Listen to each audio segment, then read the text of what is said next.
This is the afternoon weather briefing. This is for Wednesday, the 15th of February. I'm James Spann. Obviously, the focus is on tomorrow. We have a chance of severe storms statewide. There could be a few tornadoes involved, so obviously that will be the situation today we'll talk about. We'll try and answer all your questions. Let's start with the upper air look. Across the country today, we have a strong upper low that is currently over the Four Corners region, the southwest United States, and as that lifts out, that provides the dynamic support for strong to severe storms tomorrow. Weather not bad today. That's the visible satellite view. The sky mostly cloudy across the state, but really not much on radar. Got a few sprinkles, few spotty showers across the central counties of the state, and we'll see that at times tonight and early tomorrow, but the main emphasis will be on the storms that form tomorrow afternoon and tomorrow evening. Pretty mild today. Tuscaloosa 73. Birmingham at 68. Down to the south, Mobile 77. Montgomery 75. Dothan at 76. One more mild day, then we turn sharply colder on Friday. Check the watch warning map across the country. Winter storm warnings in effect from New Mexico and Colorado out across the Great Plains to near Chicago. That's on the cold air sector side of the storm, of course. And in the warm sector, the chance of severe storms through tonight. We have an enhanced risk of severe storms for parts of Mississippi down through the Mississippi Delta, parts of West Tennessee, Memphis involved in that. The broader risk tonight runs from Dallas-Fort Worth and Houston up to near Paducah and Evansville. But tomorrow we have a risk of severe storms from the Gulf Coast to the far eastern Great Lakes. And you can see that enhanced risk goes up into parts of the Ohio Valley. In Alabama, the enhanced risk is basically for areas west of a line from near Huntsville down to about Asheville, Selma, and Grove Hill. The areas in orange. That is level 3 out of level 5. We have a level 2 out of 5 for most of the rest of the state. A level 1 out of 5 for southeast Alabama. That would include places like Auburn, Opelika, Eufaula, and Dothan. This is the latest probabilistic outlook in terms of tornadoes with the event tomorrow afternoon, tomorrow evening. And you can clearly see the higher tornado possibilities are over on the western side of the state.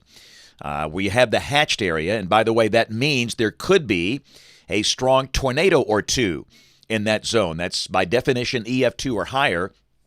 Some of the cities in that hatched area would include Birmingham, Tuscaloosa, Selma, Demopolis, Fayette, Hamilton, Jasper, Utah, Greensboro. The tornado threat is there for East Alabama, but it's considerably lower. And also keep in mind, we could see some damaging straight-line winds. This is the wind outlook, severe thunderstorm winds, and you can see that the probability of getting damaging wind within 25 miles of a given point is up in the 30 to 44% bracket for parts of North and West Alabama. And again, we'll talk much more about the timing and the specifics on this as we go. And then on day 3, which is Friday, no severe weather expected across the country. Here's the rain for the next 7 days. For Alabama, the amounts generally between 1 and 2 inches for the northern two-thirds of the state, under 1 inch for South Alabama. So model fans, here we go. This is the GFS. This is the 12Z run, valid tomorrow afternoon at 4. And again, you can see a positive tilt trough, not a negative tilt, but a positive tilt west of the state, providing the dynamic support for storms. The surface low is near Indianapolis, and the trailing front down through Memphis and Houston at 4 o'clock. So let's go to high-resolution modeling. What do you say? This is the high-res HER model, the HRRR, and this is valid at 3 o'clock tomorrow afternoon. And you can see showers and storms over parts of North and West Alabama at that point. So let's check the parameters. This is the instability, the buoyancy, surface-based CAPE, if you will. And those numbers have been increasing in model output over the past several runs. And this is suggesting most locations will see instability values between 1,000 and 2,000 joules per kilogram, which is certainly sufficient for severe storms. Fairly impressive for this time of the year.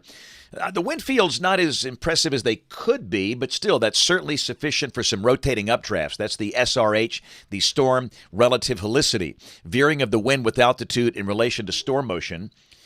And finally, the STP, this is the significant tornado parameter, a composite index, and you can see elevated values over North and West Alabama, basically west of I-65. And again, this is valid at 3 o'clock tomorrow afternoon. In terms of the timing, Not much change in the thinking here for areas north and west of Birmingham. The main window for strong to severe storms, noon until 5 o'clock. From Birmingham south and east, the window between 4 and 9 p.m. And then for southeast Alabama, the window between 8 p.m. and 1 a.m. Places like Dothan, Troy, Eufaula. Storm should be weakening at that point, by the way. So again, it's going to be a case where all modes of severe weather are possible with these storms. The chance of large hail, damaging straight-line winds, and a few tornadoes. And again, the higher tornado threat will be on the western side of the state where you see the hatched area on that map. And again, that doesn't mean that everybody's going to see a tornado. It never works that way. Even on a major severe weather day, the odds of any one spot getting hit by a tornado are relatively low. So we don't want anybody being anxious or worried about the day, but just simply be ready. Have a plan. Get the warning. And you can help us by letting others know if they are in a tornado warning polygon tomorrow, if we have tornado warnings. You can be part of what we do. You can literally be a hero. That's a campaign developed by the National Weather Service here in Birmingham. Because not everybody pays attention to weather. They're not weather dweebs or geeks or nerds or dorks. They're busy, and they might miss a warning, and a lot of people do. And by letting folks in your circle of influence know that they're in a tornado warning polygon, that's a really good thing. But don't forget the baseline. That's a weather radio. Everybody here should have one, but let your friends know that's the baseline. That fancy phone you've got, checking the tweeter and the talk and the gram, face bag, all that stuff, it's going to stop working often in a tornado emergency. Cell service goes away. The phone becomes a brick. That radio has nothing to do with cell service. It is an independent RF network, and it's very, very reliable. And, of course, helmets for everybody in your safe place. And we like for folks to have hard-sole shoes and portable air horns as well.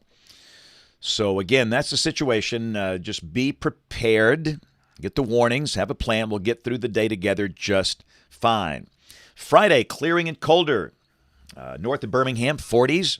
South of Birmingham, 50s, but the sky should be mostly sunny by afternoon. Saturday, a cold start to the weekend. We're going to be in the 20s to start the day. The high will be in the 50s. And Sunday, a sunny day. We start the day in the 30s. Highs will be in the 60s. Let's go to Monday. The latest look here looking fairly dry. We'll be close to 70. Tuesday, again, not much. We've seen all kind of solutions out here. Confidence is not good in the forecast for next week at this point because of inconsistent model output, but there might be a shower.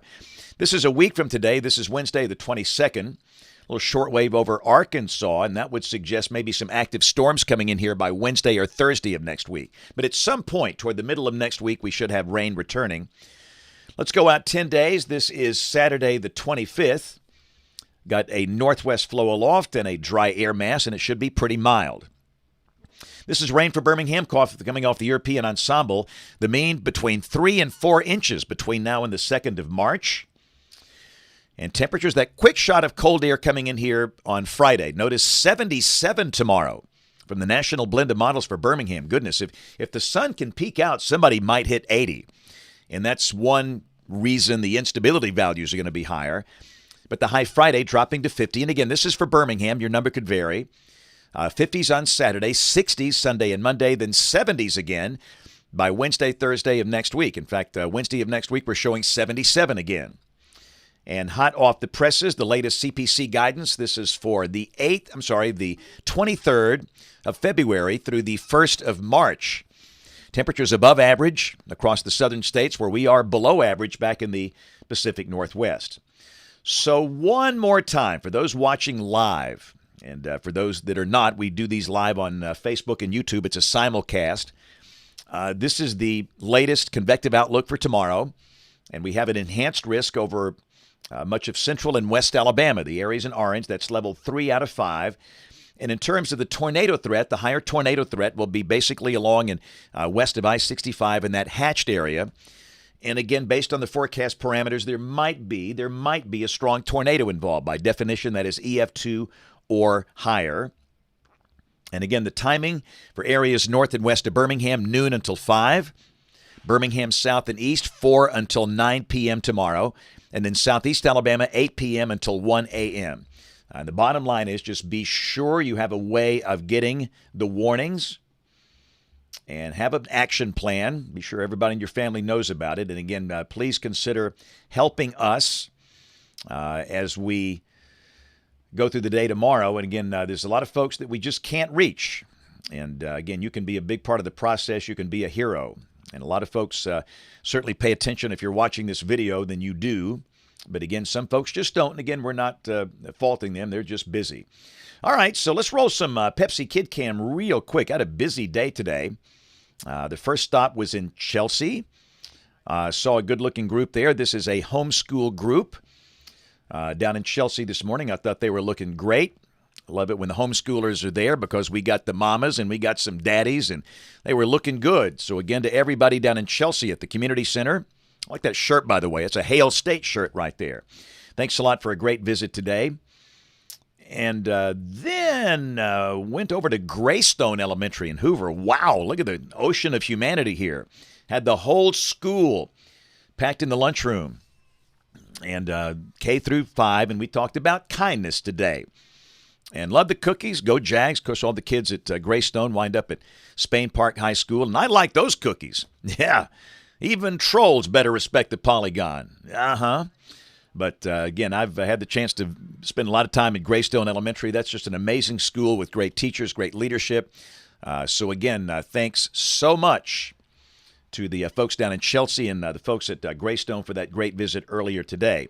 All right, so we'll be strapped in tomorrow. I was scheduled to speak in Athens at Cowart Elementary and then at Oak Grove Elementary in Jefferson County, but we've had to move both of those because of the weather. We'll be strapped in here. Taylor Sorello will be here, and we'll be ready to go if things happen. Next school program is in Tuscaloosa Friday morning at Central Elementary. And don't forget we have a book signing on Saturday at Caveat Coffee in Homewood. We'll be there from 10 until 1. That'll be a lot of fun. So that's it. We'll have notes on the blog, alabamawx.com. And if you can, join us across the hall over there in Studio A, ABC 3340 News at 4, 5, 6, and 10 o'clock. Thanks for watching. Have a great evening, and God bless.